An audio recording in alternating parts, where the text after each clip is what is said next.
kachika, ito na naman ang inyong chikadora at ngayon maggigisa ako ng zucchini.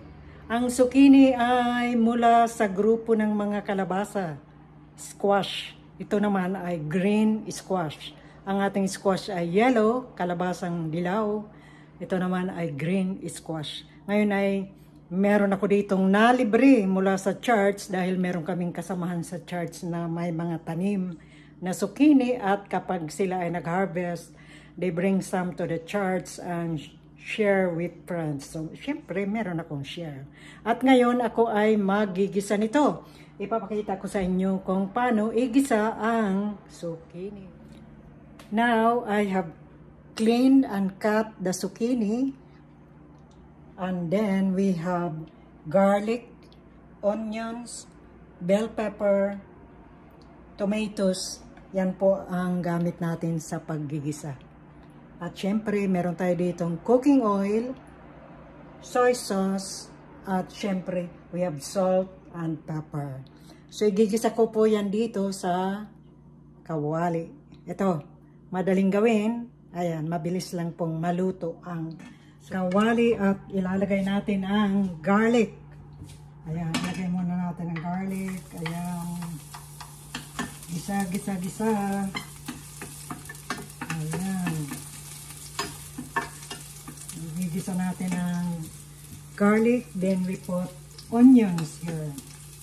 Onions, we put onions. Ayan. Put the onions there. Gisa, gisa, gisa.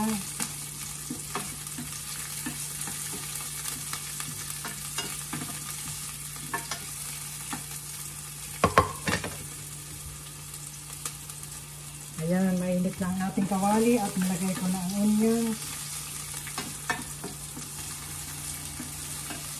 Ayan mga kachika. Then we will put the tomatoes. Ayan mga kachika, tomatoes naman ang isunod.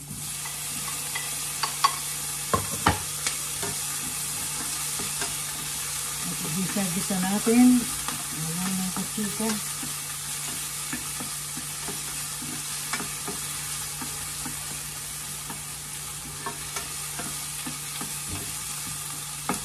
Haluin lang natin yan. And then, ayan, umuusok na.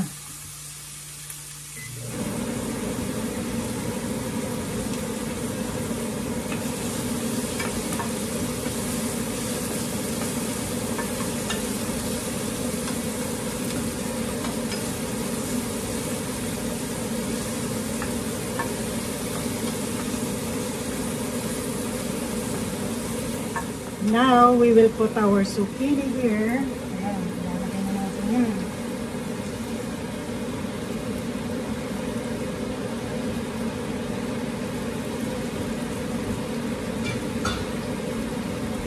At ating haluin. Mix, mix, mix. Mix, mix, mix, mix.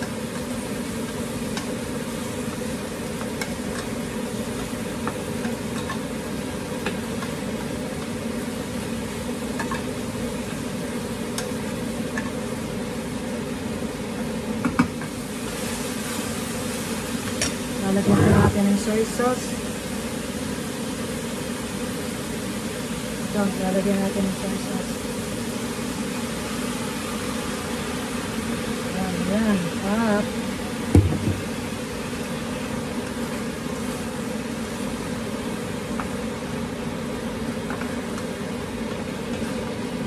ilalagay na natin ang ating bell pepper.